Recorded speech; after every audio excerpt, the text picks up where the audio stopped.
Hi everyone, I hope you're all doing really well. Today I wanted to speak about why the divine masculine rejects the divine feminine. Most of the times we know the main reasons as to why the divine masculine rejects the divine feminine, such as we know about, how they get very triggered, or how, the divine feminine has to learn self love. And that is why the divine masculine is teaching her lessons. They still have karma to cleanse and all of that. And those are correct reasons as well.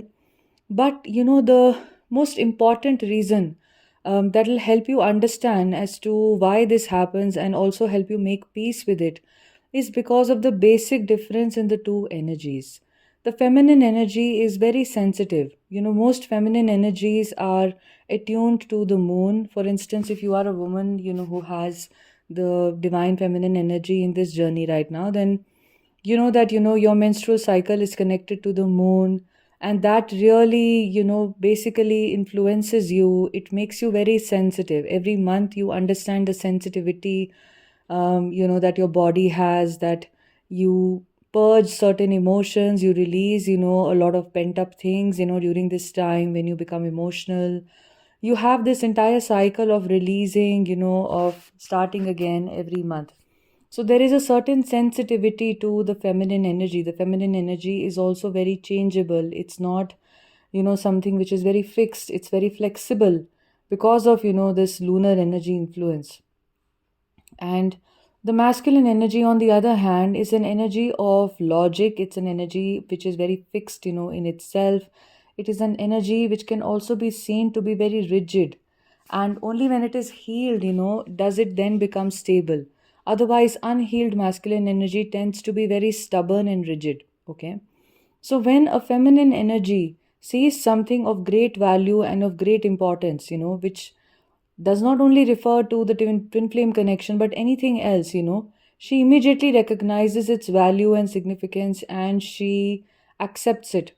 But when the masculine energy sees a thing of importance or a thing which touches them that they know is very significant in some sense, they tend to go into an energy space of resistance. They tend to question it, they tend to apply logic. So this is what Sadhguru had spoken of with regards to the basic differences between the feminine and the masculine energy. And it really confirmed to me how the twin flame dynamic actually works. And then I was able to extrapolate this information into the twin flame dynamic. And I would also like to add that what the divine masculine then does is, he tests this connection. He goes into various third party connections to see if this connection is also as forgettable as his past connections have been. A lot of the divine masculines are used to getting a lot of female attention because of the general charming personality they have, the fact that they are very independent, dominating, and are very sure and confident of themselves, which are very attractive traits to other females.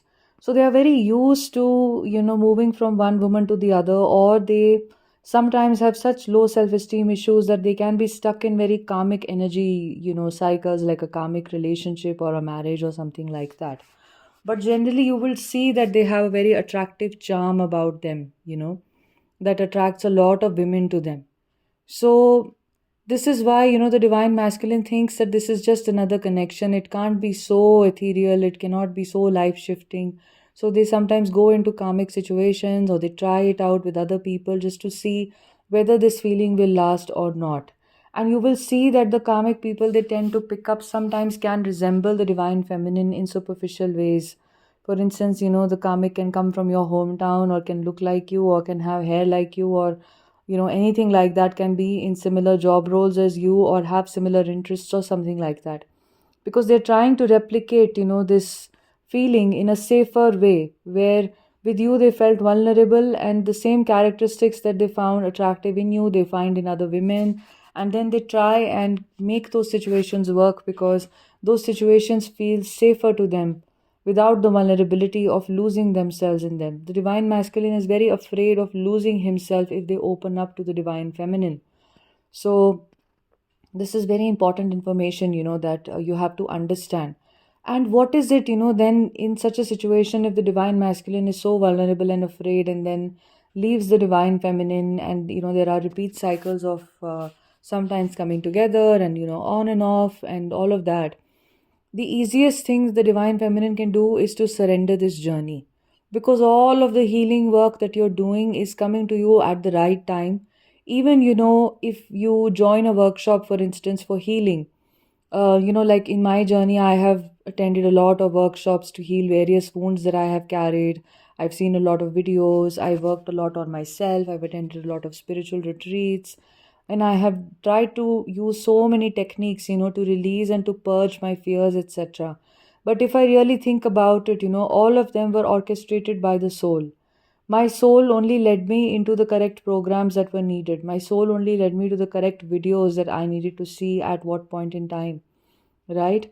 My soul orchestrated various plans for me, wherein, I had to change careers, wherein I had to have the opportunity to be by myself, wherein I became okay with just being and not constantly running around after money or constantly running around after proving myself. That state of just being who I was, was something that I needed to come to. And this was necessary for me because I was very far away from this side of me. So my soul orchestrated it in a way which was palatable to me, in a way where it was not causing a lot of damage to me. It wasn't that one day I got awakened to the twin flame journey and within 1 month, I'm in a state of being. It's not like that. Your ego holds up a lot of resistances. And if you apply a lot of force to yourself, you will not be able to survive that force. So it's a slow process, it's a slow churning, bit by bit as you are ready, depending on your openness, depending on your readiness. Your soul would then start to pluck out, various feathers, that no longer serve you, which are just ego based accumulations, of your personality. Your maybe, you are very touchy, you're sensitive, you have wounds with your parents, you have wounds, with relationships, you have a certain way of looking at life, you have a closed heartedness. My heart chakra used to be very, very closed. My sacral chakra was very imbalanced. So only, when I became ready to release certain things, my soul kept opening me up to various experiences, to various people, to various guides that helped me in releasing these things. Only when I was ready to understand certain concepts did these concepts come my way and touched me in a profound way. Had they come to me 6 months before, they would not have touched me in a deep, profound way. So, if you are able to relate to this information that I shared about the divine feminine, and you also know that, only when you were ready were you exposed to certain situations in your life, then understand this from the perspective of your divine masculine now. Because his investment in his ego is even greater, because that's just the nature of the divine masculine. It's very 3D oriented. It's balanced in the lower three chakras, so it's more worldly, it's much more into expansionism, it's much more into conquering, it's much more like that. It tends to be very difficult to change in its ways, it's very hard set in its ways. So if this is the nature of the masculine, imagine how difficult it is for them to release all of this conditioning, the conditioning they have had since childhood, the fears that they have carried on since they were very, very young, the fears that got built, and then the resistances to even access those fears in their raw form, to release them, to heal them. Those resistances also keep them set in their certain ways, right? So it's not, the divine feminine's journey or job to put pressure on the divine masculine, or to think, when is it that they will really know. The only thing that, she can do in this journey is to surrender the entire journey to the universe. Just surrender the entire thing to the universe. Just let it go, and just be like, let it go for good. In fact, you should be in a place of so much self love and so much self acceptance that you can live and love yourself. And you have so much faith in your divine connection with your twin flame. You know that it will happen when the time is right. When you are ready, when you have let go, when you are open, you are in your receptive energy, you're in your healed energy, when you are able to hold union consciousness will come to you. And you know that your divine masculine will be brought back to you by the universe. That much faith, you need to have on this journey.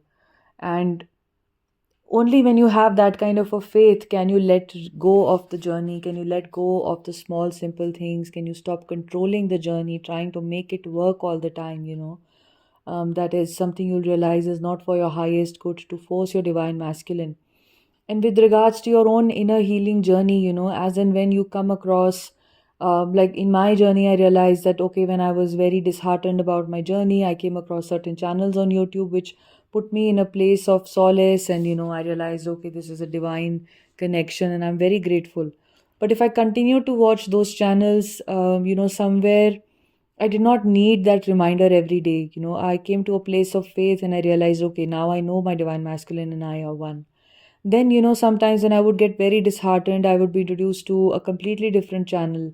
And that channel would speak about the oneness of the soul. It would speak about how, dark night of the soul happens, and how, this is just a journey where you have to trust, etc. And it was exactly what I needed at that point of time in my life, right?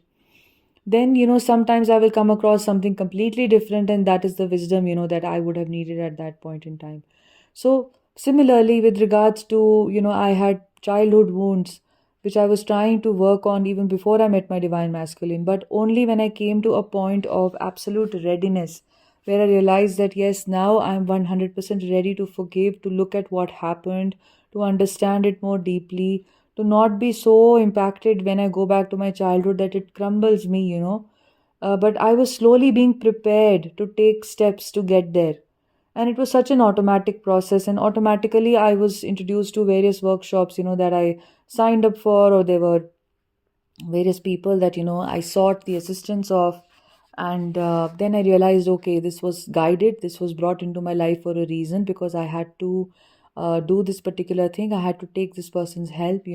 At a particular point in time in your life, you will keep attracting, this back into your life. You'll see that the wisdom is flowing very, very automatically. So right now, when a divine masculine seems to be happy in his karmic situations, you should know that, that is never the case. After they have met the divine feminine, nothing else will satisfy them, nothing else will come even close.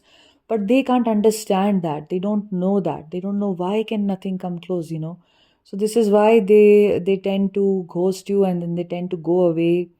So now you all understand that this is the nature of the masculine energy, to become very over analytical, to try and compare it, to go into the place of, looking for proof of this relationship, to scientifically understand it, to logically make sense of it. And their own conditioning and their own past beliefs form the biggest hindrances for them, to understand it, because so much of their conditioning sets them up in logical and hard set ways that it's difficult for them to go beyond. But intrinsically, the divine masculine can be very intuitive. They have those gifts, of certain sensitivities that even they carry within their energy. They have great powers to heal. They have great power of intuition. They have great sense of everything. They can read people very easily. They can put people at ease very quickly. They are non-judgmental, even of the divine feminines. They never judge you for anything. They respect you so much that you will see whatever, you may be like, whatever are the things that you hold against you yourself, your divine masculine will never hold them against you. So they have some great, great, great qualities, in them. And it's just that all of them lay, I will not say that they lay dormant, because they do use them, but they get very afraid of making, those feelings and these qualities their main way of existing in life, right? They get very afraid of it. So this is the journey of their awakening. When you are fully awakened, and you have done a lot of work on yourself and released your wounds, and you have cleansed yourself, your energy systems are very um, open, and they are free flowing. It is then that the divine masculine automatically starts to awaken, and they start to miss the divine feminine, and then they start to realize, that they can no longer waste any time in losing you. And you have to understand that this will only happen when you have let go, when you have surrendered. If you are still in the energy of thinking about them all the time, obsessing over them 24 into 7, and if you are still wondering what is going on with their life all the time, that is your main consideration, and you're not paying due attention and focus back to yourself, then that awakening is only getting delayed. It's not happening, at that time. So this is a hard truth of the journey. So it's best that you trust the journey, you trust the connection, you felt something so divine. Now trust that the divine will bring it back to you when the time is correct, and you let it go for good. Don't just say, I'm going to let it go for 2 days, 3 days. This for good thing is not to trigger you. It's to basically just tell you that let it go, because it'll come when it's right. The divine will bring it to you when everything is in alignment. No need to run after it. Okay. So this is your easiest way to awaken your divine masculine. This is the way the divine masculine will stop rejecting you. This is the way that you will become free, of the obsessive thinking, and you will come into your own divine power, that you hold within you. I hope this was helpful for you. If you feel that I can guide you on your twin flame journey, if you feel that you need help with regards to healing and releasing certain wounds, or you're struggling in your journey in general, then you can write to me. My email address is given below, and you can book a one-on-one session. Meanwhile, have a beautiful, wonderful day. Do like and subscribe. I'll see you in the next podcast video. Bye bye.